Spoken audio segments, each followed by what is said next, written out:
Assalamualaikum warahmatullahi wabarakatuh. Innal hamdalillahi nahmaduhu wa nasta'inuhu wa nastaghfiruh wa natubu ilaihi wa na'udzu billahi min shururi anfusina wa min sayyiati a'malina. May yahdihillahu fala mudilla lahu wa may yudlil fala hadiya lahu.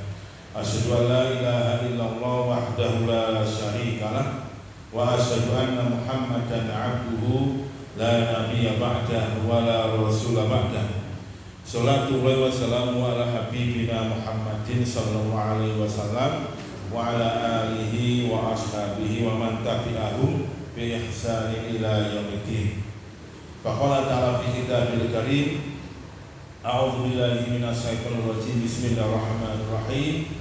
Ya ayyuhalladzina amanu kutiba alaikumusiyam kama kutiba alladzina min qablikum la'allakum tattaqun. Dalam Baktaramin, para bapak, para ibu, jamaah sekalian, yang pertama monggo sareng selalu mengucapkan syukur datang ngasih Allah Subhanahu wa taala. Insyaallah niki sampun di ujung akhir bulan Sya'ban. Sekedar malih masuk bulan Ramadan dan kita diwajibkan berpuasa di bulan Ramadan. Nah, kita nanti puasanya tanggal berapa, Bu? Nah, puasa Ramadan tanggal tanggal 1 Ramadan, okay? Di puasa Ramadan tanggal 1 Ramadan. Mugi-mugi sedaya tansah binaringan wilujeng rahayu sihat wal afiyah dan mangke sageta maksimal ibadah di bulan Ramadan. Allahumma amin. Yang kedua, selawat maha salam selalu berjamaah kita Nabiullah Muhammad sallallahu alaihi wasallam. Jamaah rahimakumullah. Suatu ketika, hadis ini dari sahabat Abu Hurairah diriwayatkan oleh Imam At-Tirmidzi. Hadisnya sahih, sanadnya jayyid, ya, para perawinya thiqah dan matanya pun tidak ada keraguan. Ketika Rasulullah itu naik ke atas mimbar, jadi mimbarnya Kanjeng Nabi itu ada 3 tangga. Artinya kan kalau misalnya ke Madinah bisa menyaksikan ada 3 tangga mimbar Rasulullah. Setiap beliau naik ke tangga yang pertama, beliau mengucapkan kata amin. Tangga yang kedua mengucapkan kata amin. Tangga ketiga mengucapkan kata amin. Semoga Allah mengabulkan. Para sahabat heran, loh, ada apa Rasulullah kok mengucapkan kata amin 3 kali? Kemudian mereka bertanya, ya Rasulullah, malaka bil amin, kata Kanjeng Nabi, apa yang menyebabkan panjenengan itu mengatakan kata amin 3 kali? Rasul dawuh, ja'ani Jibril, tadi datang kepada malaikat Jibril. Kemudian Jibril berdoa dan aku diminta untuk mengamininya. Jibril berdoa dan aku minta untuk mengamininya. Dan doa itu isinya tentang 3 model manusia yang celaka. 3 model manusia yang celaka. Para sahabat bertanya, ya Rasulullah, man haula, siapa mereka itu? Rasul jawab, rohima anfumriin idza dzukira ismuka falisul alaika qul amin ya Muhammad faqultu amin. Jibril berkata, celaka seseorang itu ketika disebutkan nama kamu ya Muhammad, tapi dia tidak menjawabnya dengan selawat kepadamu. Katakan amin ya Muhammad, maka saya mengatakan amin. Nah, kata yang pertama, ya, kalau kita ini dalam satu majelis misalkan, kemudian disebutkan asma Kanjeng Nabi, maka kita mustahab disunahkan, diremeni untuk menjawab kelawan salawat kepada beliau. Allahumma sholli ala Muhammad. Oh, menjawab. Niki doa niki bukti cinta umat kepada Kanjeng Nabi. Allah dan malaikatnya selalu berselawat kepada beliau Rasulullah. Innallaha wa malaikatahu yusholluna 'alan nabi. Maksud kita enggak berselawat. Selawat itu suci, sakral, maka ayo kita selalu banyak berselawat kepada beliau. Ini yang pertama, jemaah. Nah, yang kedua, rohima anfumriin idza 'asa waladahu faridul jannata qul amin ya Muhammad faqultu amin.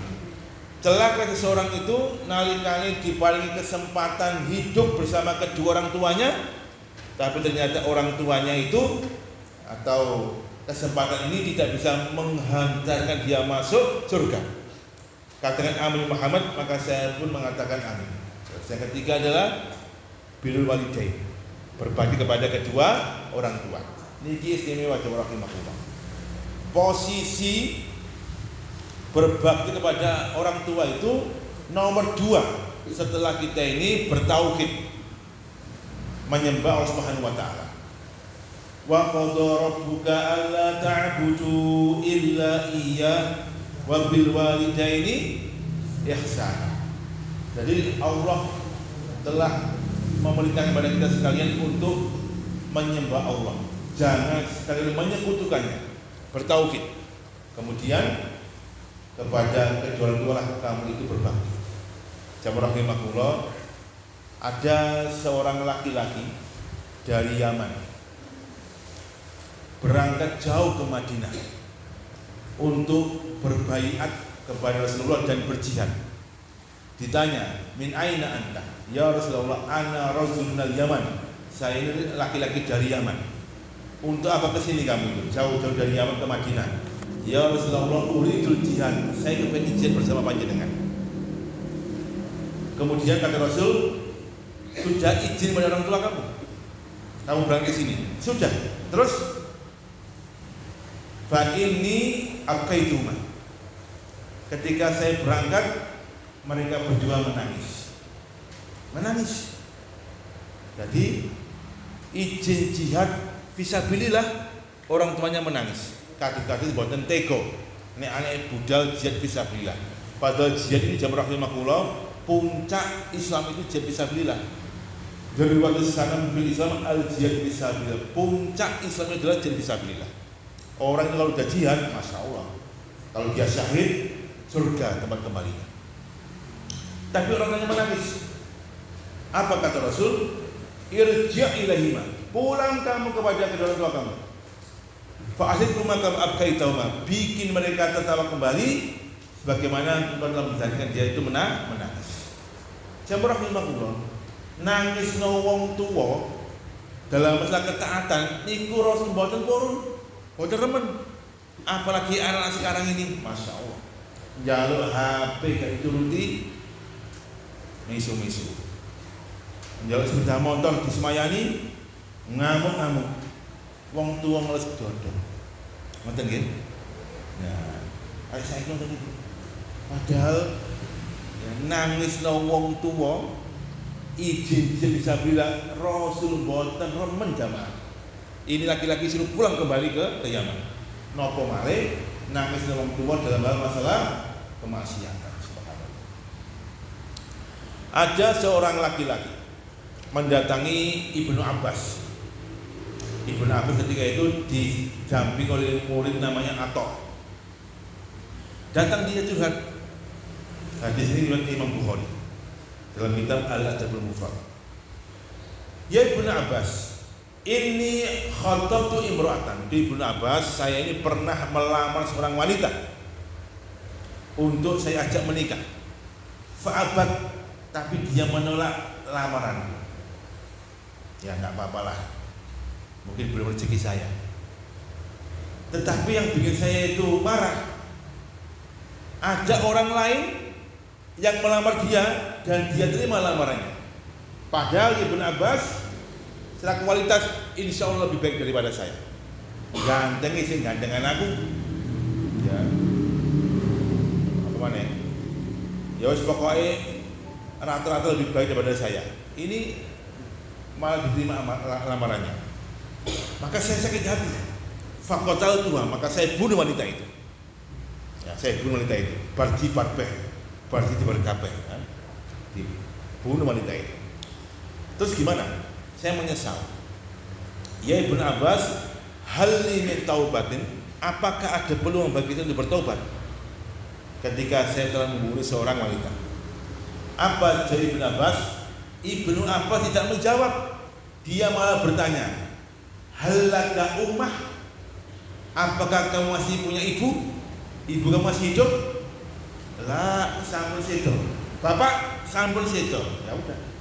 Kalau gitu fattaqaru ila Allah azza wa jalla mastata'ta. Waktu ila Allah azza wa jalla. Kalau gitu ya udah bertobat kepada Allah Subhanahu wa taala dan banyak beramal soleh, bertakarub kepada Allah Subhanahu wa taala. Nah, pun atau muridnya mendatangi Ibnu Abbas. Dia bertanya, "Ya Ibnu Abbas, lima sa'altahu an hayati ummi." Tadi kenapa kamu kok bertanya tentang orang tua itu masih hidup? Apa hubungannya? Kata Ibnu Abbas, "Wallahi demi Allah, saya ini tidak menemukan satu amalan yang lebih bisa mendekatkan kepada Allah Subhanahu wa taala melebihi birrul walidain, berbakti kepada kedua orang tua." Nah, ngoten jamaah orang tua. Terus ini ya, birrul walidain sangat istimewa. Yang terakhir, ya ini insyaallah tahun ini Ustaz Khobir akan berangkat haji. Ini ada kisah menarik. Ini juga di dalam kitab Al-Adabul Mufrad dari Abdullah bin Umar. Abdullah bin Umar itu adalah adik anaknya Umar bin Khattab. Ketika melaksanakan ibadah haji, Abdullah bin Umar ini menyaksikan seorang laki-laki dari Yaman sedang menggendong ibunya. Tawaf menggendong ibunya, ya. Ibunya sampun sepuh guys sama aku. Ketika sa'i dari Safa ke Marwah menggendong ibu. Kemudian ketika di Mina jalan ke Jamarot lempar jumroh, ibunya digendong. Semua aktivitas ibadah haji laki-laki ini menggendong ibunya. Ketika dia gendong ibunya, dia bangga dengan membuat sebuah syair. Kuntu laha ba'ir li ummi. Aku baginya itu seperti onta tunggangan untuk ibu saya. Oh, bahagia dia gendong ibunya kemana-mana. Ibnu Umar itu menyaksikan dengan penuh senyum. Masya Allah, ini anak yang luar biasa. Ketika ibunya makan disuapin, ketika ibunya mandi dimandiin, ya, BAB dibersihkan, luar biasa. Setelah selesai ibadah haji, laki-laki dari Yaman ini menghadap Abdullah bin Umar. Ya Abdullah bin Umar, qad syahidta, kamu telah menyaksikan apa yang kami lakukan. Ya, ada apa? Saya mau tanya. Silakan, mau tanya apa? Agafani bi ta'atiha ya Abdullah bin Umar. Setelah tadi saya gendong, luar biasa, gendong dan sebagainya, sudah cukupkah bagiku membalas ketaatanku untuk ibu saya? Ya Abdullah bin Umar, sudah cukupkah seperti itu? Aku gendong, nyawi, dulan dan sebagainya. Apa kata Abdullah bin Umar? La walau bizahratun zawabirah. Tidak cukup, kata beliau. Walaupun hanya satu ngedennya ibu kamu ketika dia melahirkan kamu dari rahimnya, saat itu gak cukup sama. Satu ngeden di antara ngeden-ngedennya ibu dari ketika melahirkan seorang bayi, gak cukup. Makanya subhanallah, orang tua itu pintu surga yang sangat dekat untuk anak-anaknya. Kalau istilahnya Kanjeng Nabi, ausatu abwabil jannah, pintu surga yang paling indah untuk anak-anak. Maka jangan sampai ya kesempatan emas bersama orang tua kemudian tidak bisa menghadirkan anak masuk ke surga. Nah, itu yang kedua. Nah, yang ketiga yang kita bahas. Kata Jibril, rahima an fumri'in idza jaa Ramadan fala yughfar alaihi qul amin ya Muhammad faqultu amin. Celaka seseorang itu ketika datang bulan Ramadan, yang baik diberi kesempatan untuk bisa menikmati indahnya Ramadan, tapi ternyata Ramadan tidak bisa menghantarkan dia mendapatkan ampunan dari Allah Subhanahu wa taala. Katakan amin Muhammad, maka saya mengatakan amin. Nah, jemaah rahimahullah, terus yang ketiga adalah ya hamba Allah yang tidak bisa mengambil ya, peluang terindah dalam kehidupannya untuk memaksimalkan ibadah di bulan Ramadan.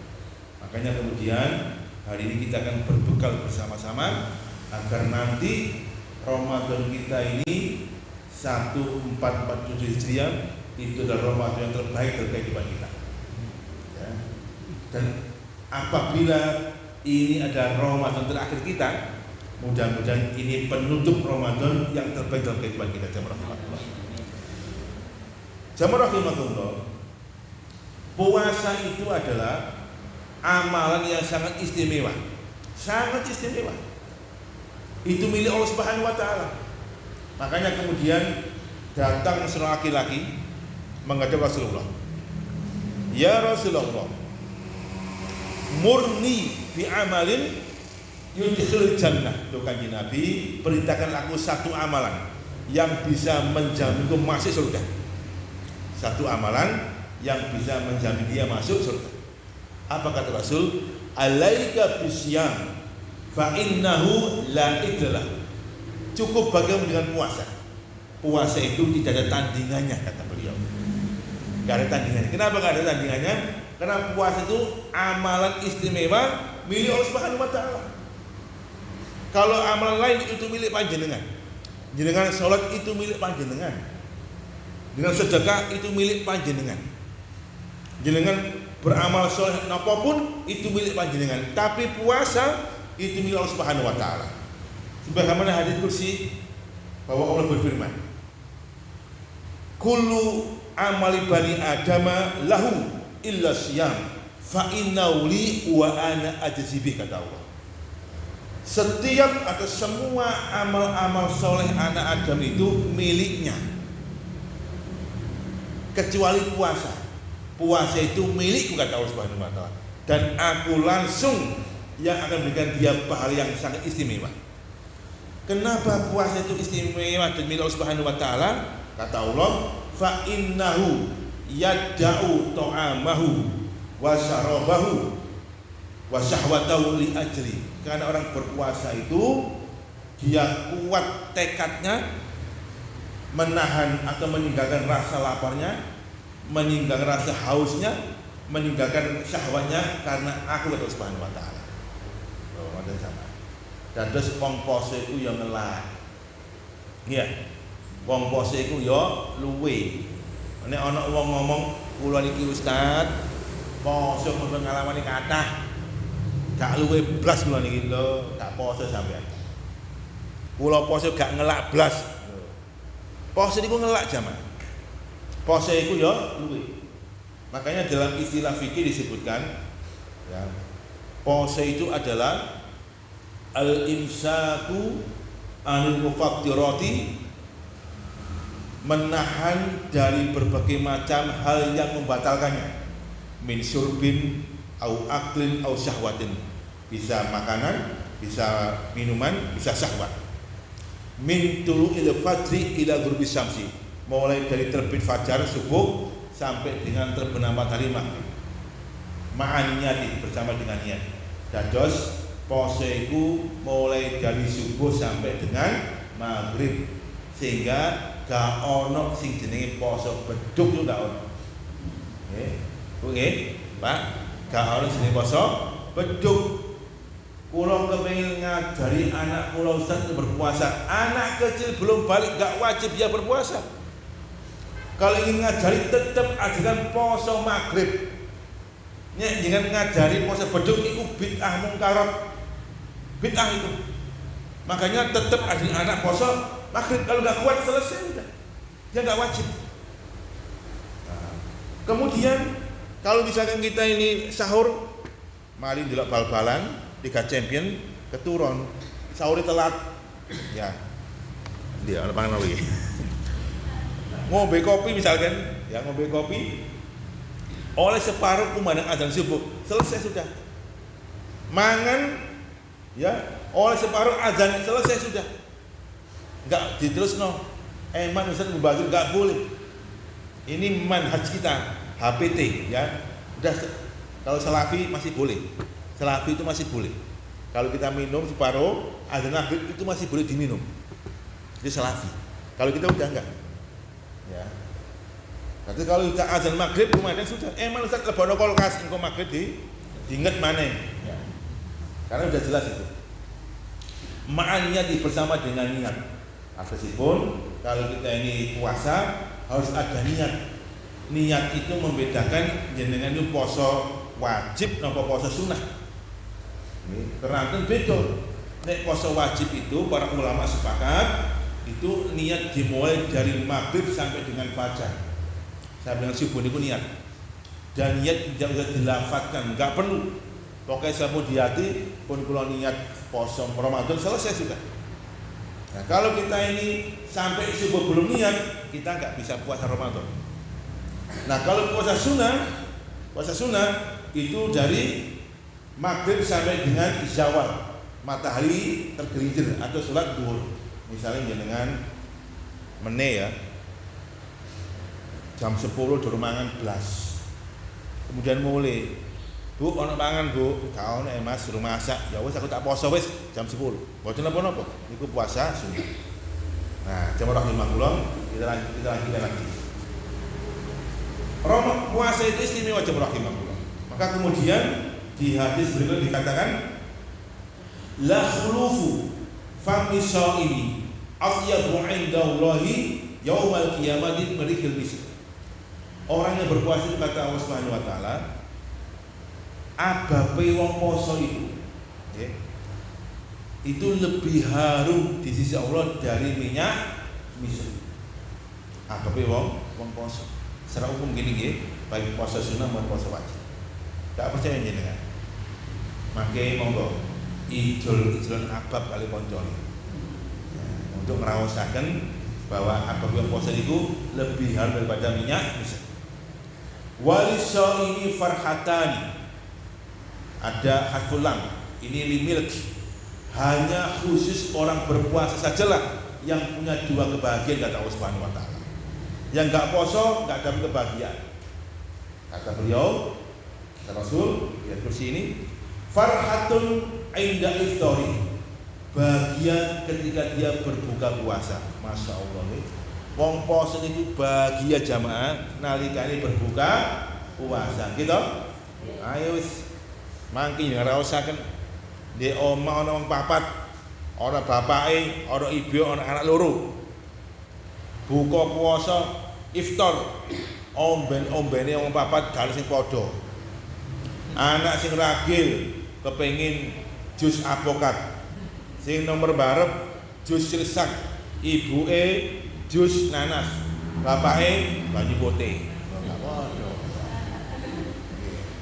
Bukan nggih ngoten, anake seblak mie ayam, ibuke rawon soto, bapake sego jagung. Ya. Tapi seneng jak rahimahullah nggih, farhatan. Kemudian yang kedua, ya, farhatun indal qirabi. Dia bahagia ketika nanti di akhir ketemu Allah Subhanahu wa taala. Dados dengan nanti bahagia ketemu Allah Subhanahu wa taala. Nah, ini secara umum istimewanya amalan puasa. Nah, jemaah rahimahullah, sekarang kita masuk Ramadan. Puasa itu kalau kita bagi sebenarnya ada 3 bagian. Ada puasa wajib, ada puasa sunnah, ada puasa makruh dan haram. Ya, puasa makruh dan haram. Nanti akan kita bahas di lain kesempatan. Kita fokus ke Ramadan dulu aja.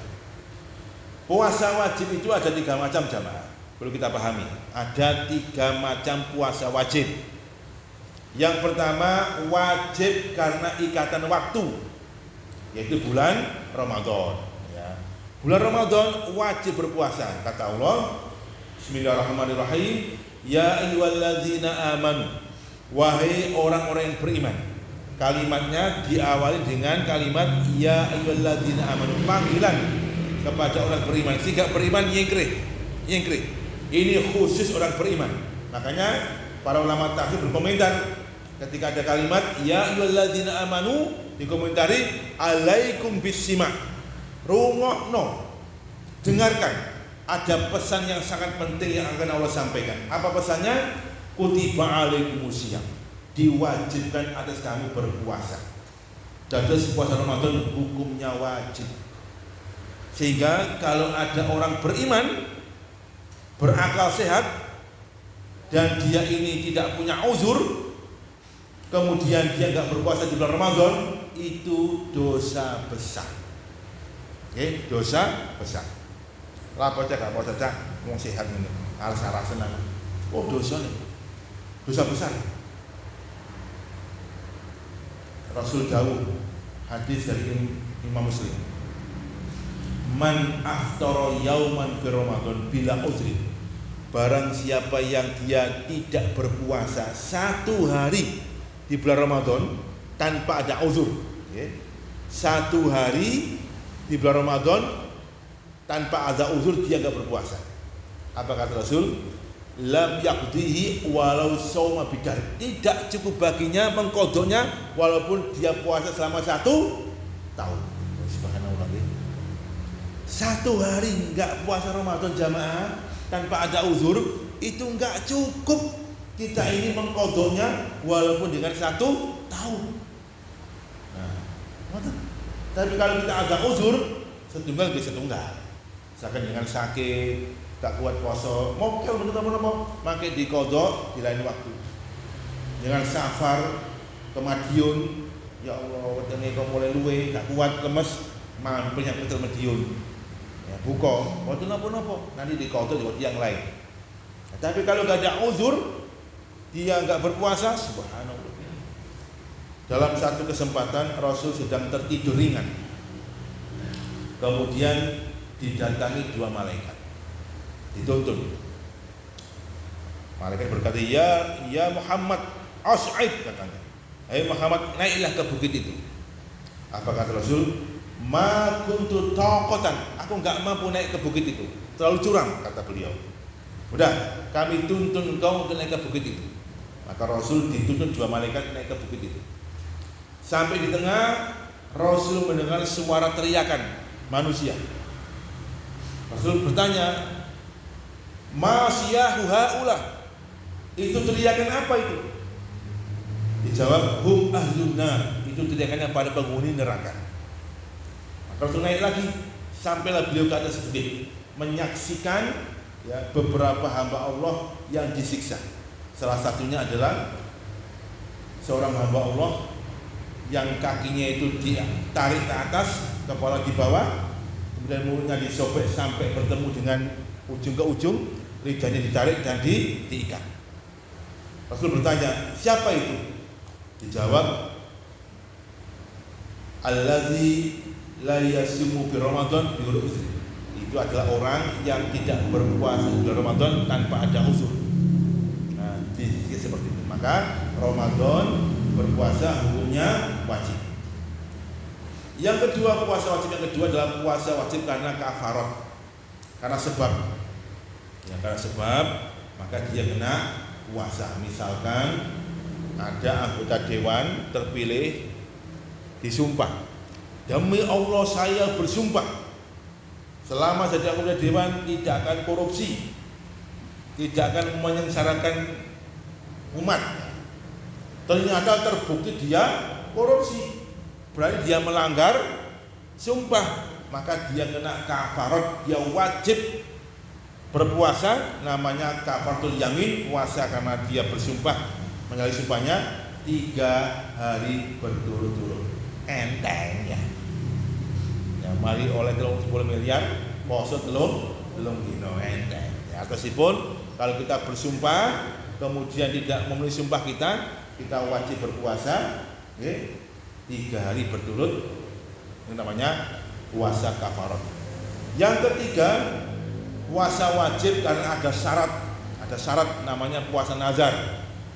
Ya Allah, menawi yuga kula niki ketrami P3K. Saya akan puasa 1 pekan. Nah, makanya kemudian kata Rasul, "Wa aufi binazarika." Penuhilah nazar kamu. Maka jangan wajib puasa 1 pekan karena anaknya keterima P3K. Paham ya? Nah, sekarang kita puasa Ramadan. Jamaah rahimakumullah. Puasa Ramadan hukumnya wajib. Ada 5 golongan manusia yang dia itu boleh tidak berpuasa. Boleh tidak berpuasa. Allah katakan di dalam surat Al-Baqarah 184. Ayyaman ma'dudat. Faman kana minkum maridun aw ala safarin fa'iddatun min ayyamin ukhra walladzina yutiqunahu fidyatun ta'am miskin. Yang pertama adalah orang yang safar. Orang safar boleh dia nggak berpuasa.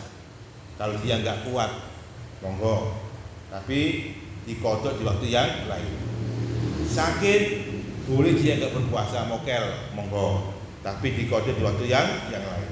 Yang ketiga, yutiquna, orang yang merasa berat berpuasa.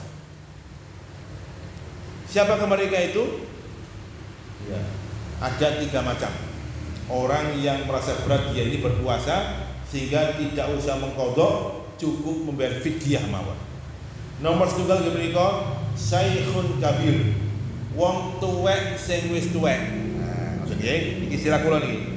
Wong tuwek sing wis tuwek niku nek mboten kiat poso, mboten apa-apa gak poso, gak usah mengkodok, cukup membayar fidyah. 1 hari satu orang fakir miskin 2 porsi makan. Nanti kita bahas. Intinya wong tuwek wis tuwek ya cukup bayar fidyah. Wong tuwek wis tuwek niku umur pinten, Pak? Ya, wong tuwek niku umur pinten wong tuwek niku? Wong tuwek niku dalam Al-Qur'an usianya 40 tahun jamaah. Ya. Al-Qur'an menyebut usia 40 tahun itu wis tuwek. Makanya aja macam-macam. Makanya saya katakan wong tuwek sing wis tuwek. Berarti yo umur swidak, umur 70 tahun wis gak kuat poso nah, kuat poso iki apa iki nah. Maka dia cukup membayar fidyah. Gak usah mengkodoknya. Oh. Yang kedua, yang menikah al-hamil wal murdi'ah. Orang hamil dan menyusui. Ini para ulama ikhtilaf, berbeda pendapat. Imam Asy-Syafi'i dan Imam Ahmad mengatakan orang hamil dan menyusui dia wajib membayar fidyah dan dia wajib mengkodoknya. Soro nih, wajib membayar fidyah dan wajib mengkodoknya. Apa alasannya? Karena hutang puasa itu tetap dibayar. Karena itu hutangnya kepada Allah Subhanahu wa taala. Datang seorang wanita kepada Rasulullah, ya Rasulullah, inna ummi qad matat. Tuh Kanjeng Nabi, ibu kula iki sampun sumarih, sampun sedo. Lajeng walaha siyam, dia punya hutang puasa. Afi ya Rasulullah, boleh enggak saya ini sebagai anaknya itu menyauri, apa menyauri? Ya, mengkodokkan puasa ibu saya, ya, mengganti puasa ibu saya. Apa kata Rasulullah? Ya qadhiha. Kamu berkewajiban untuk nyauri puasa ibu kamu. Fa inna dainallahi ahqqu yaqdu. Karena hutang dia kepada Allah itu lebih wajib untuk disauri. Loh, orang tua sampun sumare punya hutang. Itu anaknya itu loh masih punya kewajiban untuk nyauri hutangnya wong tua. Apa maneh orang hamil dan menyusui yang dia punya kesempatan untuk bisa nyauri. Maka pendapat Imam Syafi'i dan Imam Ahmad, wong hamil dan menyusui, ya, dia wajib membayar fidyah dan wajib mengkodok pada waktu yang dia mampu. Kapanpun monggo. Nah, pendapat yang kedua, jumhur ulama bersumber dari Abdullah bin Abbas, Abdullah bin Umar dan Umar bin Khattab dan sahabat yang lain mengatakan orang yang hamil dan menyusui kafa bil fidyah wala qada alaiha. Cukup membayar fidyah, tidak usah mengkodok. Dan ini dipakai oleh Masjid Muhammadiyah. Ingin pilih yang mana? Oh, sesuai kewek kamil, sesuai kewek ya. Jadi ya pendapatnya kedua, cukup membayar fidyah, nggak usah mengkodoknya. Ngoten nggih? Nah, ini hamil dan menyusui, yutiquna. Loh Ustaz, besaran fidyah itu berapa? Tidak ada nas yang sharih yang menjelaskan tentang berapa ukuran fidyah itu, enggak ada. Ada yang mengatakan 1 sok, ada yang mengatakan 1,5 sok, ada yang mengatakan 2 sok, enggak ada. Tetapi pendapat yang paling menarik adalah pendapat dari Imam Abu Hanifah. Dan ini dipakai oleh semua lazis, baik Basnas, lazis NU dan lazis MU. Apa pendapat Imam Abu Hanifah? Bahwa fidyah itu adalah qadra ta'ami yaumika. Ukurannya adalah makanan harian kamu, makanan pokok harian kamu. Kalau jenengan dahar misalkan satu piring isine rawon, iwak empal ya. Tekani pira niku? 20.000 nggih. Ya 20.000 ya. Jangan sampai bayar fidyah sego bungkusan 6.000, enggak boleh. Ya, manganane rawon 20.000 bareng fidyah 6.000-an. Masya Allah, kebacut niku jenenge. Ya. Dados karena satu hari satu orang fakir miskin 2 kali porsi, maka kemudian Lazismu, Basnas juga Lazi Anu itu membuat ukuran fidyah itu 30.000 per hari. 30.000 enteng jamaah. 30.000 ping 30 piro? 100. Enteng sekali. Ya, enteng sekali.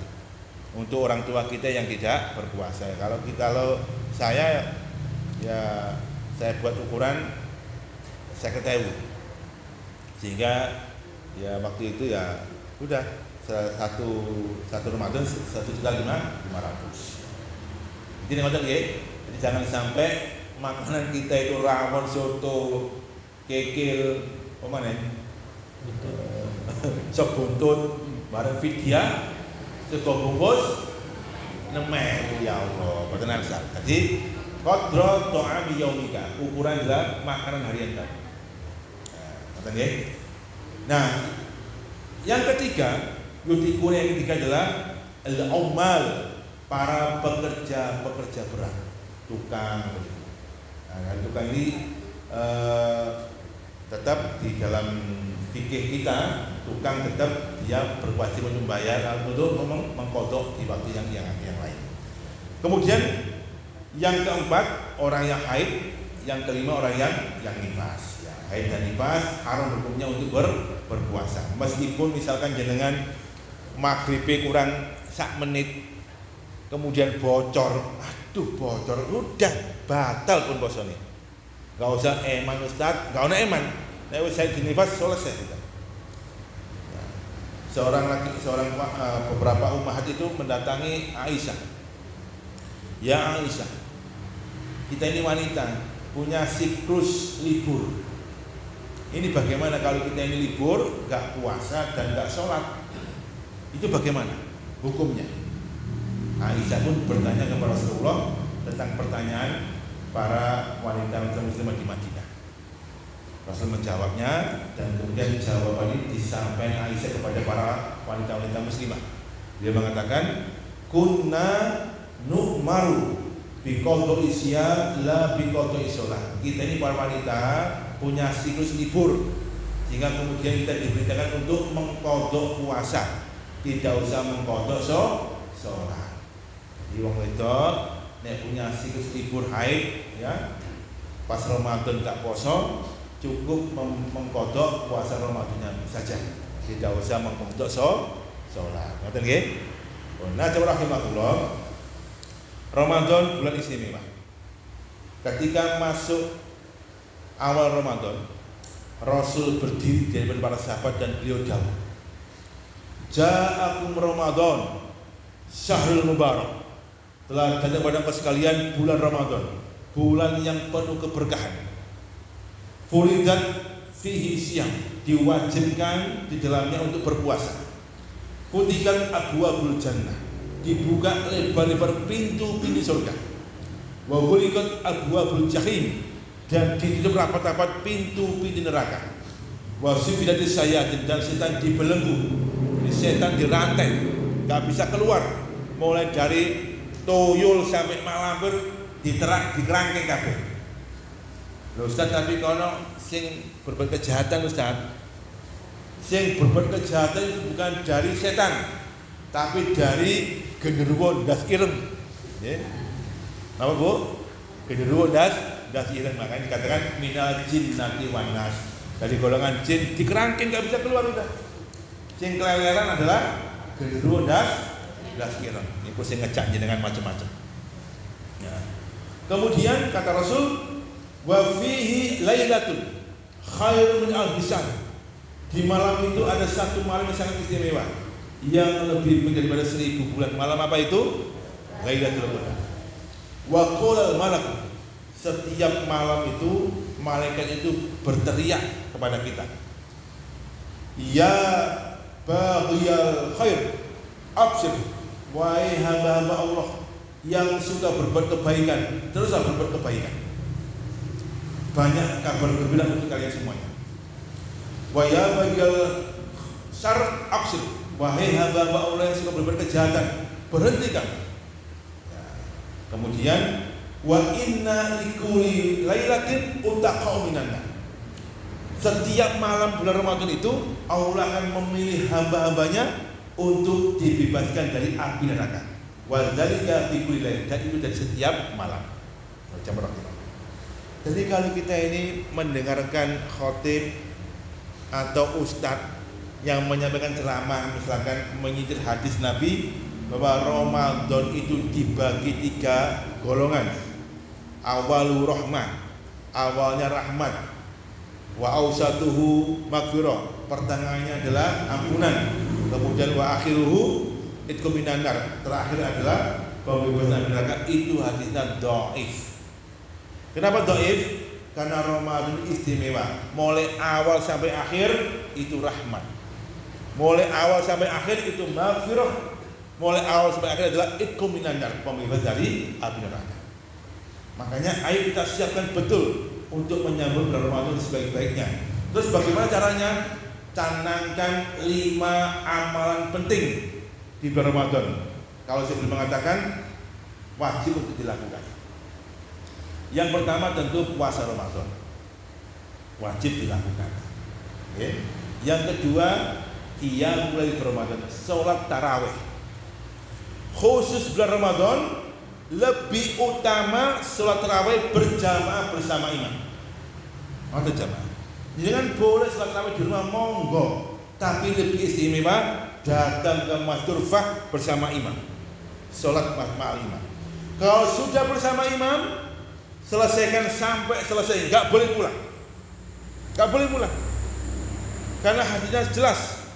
Rasul dawuh, hadis dari Imam At-Tirmidzi dari sahabat Abu Dzar Al-Ghifari, man sholat ma'al imam hatta yansarifa, barang siapa dia sholat tarawih bersama imam sampai dia selesai, kutibat lahu lailatul lah, maka dia dicatat sebagai hamba Allah yang dapat kebaikan selama 1 malam penuh. Dapat kebaikan selama 1 malam penuh. Maka lebih afdol sholat bersama imam hingga selesai. Maka jemaah rahimakumullah, kalau dengan sholat tarawih isya, sholat tarawih selesaikan sampai witir, jangan pulang. Kalau pulang dengan gak dapat keutamaan pahala 1 malam penuh. Eman jemaah. Ya. Meskipun jenengan misalkan terjebak di sebuah masjid sing sholat iku 3 rakaat, terus dengan gur 8 misalkan entenono sampai witir bersama imam. Nek dengan pulang ikut bid'ah niku jenenge nggih. Bid'ah niku.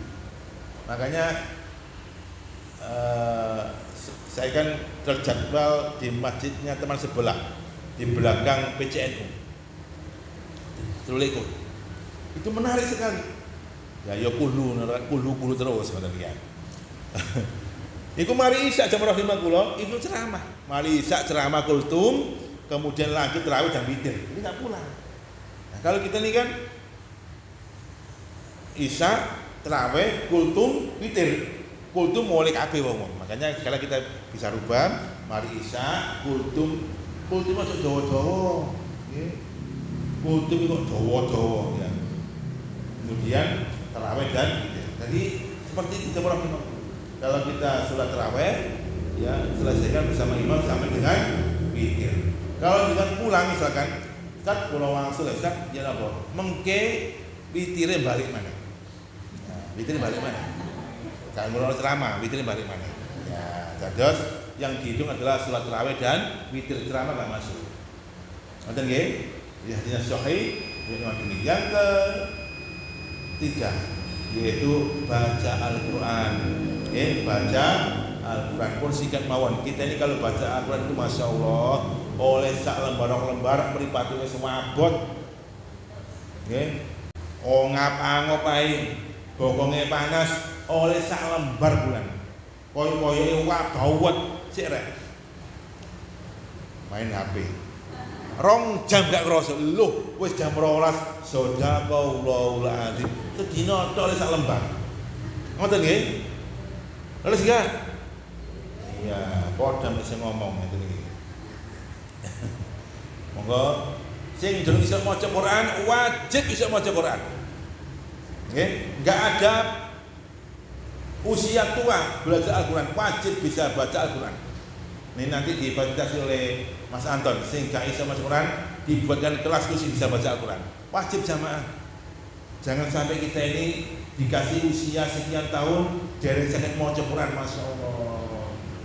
Dawuh Kanjeng Nabi, "Manil ladzi laisa fi jawfi syai'il Qur'an kal baitil kharab." Siapapun umat Rasulullah kalau di dadanya ini enggak ada sesuatu dari Al-Qur'an, itu seperti rumah yang angker. Ayo baca Al-Qur'an. Al-Qur'an kan teman setia kita. Di dunia menemani kita, di alam barzakh menemani kita, sampai di yaumul mizan akan membela kita.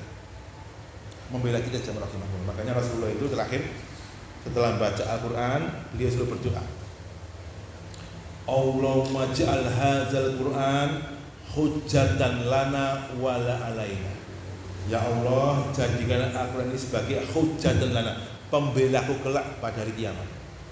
Wa la alaina, jangan jadi sebagai pembelaku kelak di yaumul qiyamah. Maca Quran nggih bulan Ramadan. Yang keempat, menika banyak-banyaklah berdoa dan berzikir. Ya, karena Ramadan bulan istimewa. Yang kelima, iktikaf pun. Ini 5 amaliyah yang bisa kita optimalkan di bulan Ramadan. Mudah-mudahan Allah Subhanahu wa taala memberikan kita banyak kebaikan dan cintanya. Insyaallah nanti kita bisa maksimal beribadah di bulan Ramadan. Allahumma amin. Demikian aku berkata, Assalamualaikum warahmatullahi wabarakatuh. Mari kita dengan doa bersama-sama. Bismillahirrahmanirrahim. Allahumma sholli ala sayyidina Muhammadin wa ala alihi washabbihi wa sallam. Ya rahmanir rahim. Rabbana ighfir lana dzunubana wa kaffir 'anna sayyi'atina wa tawaffana ma'al abrar. Allahumma inna nas'aluka al-huda wa tuqa wa al ghina wa nas'aluka ridha wa al-jannah wa na'udzubika min sakhatika wa nar. Rabbana atina fid dunya hasanah wa fil akhirati hasanah wa qina adzabannar. Subhana rabbil izzati amma yasifun wa salamun alal mursalin walhamdulillahi rabbil alamin. Demikian kula akhiri. Wassalamualaikum warahmatullahi wabarakatuh.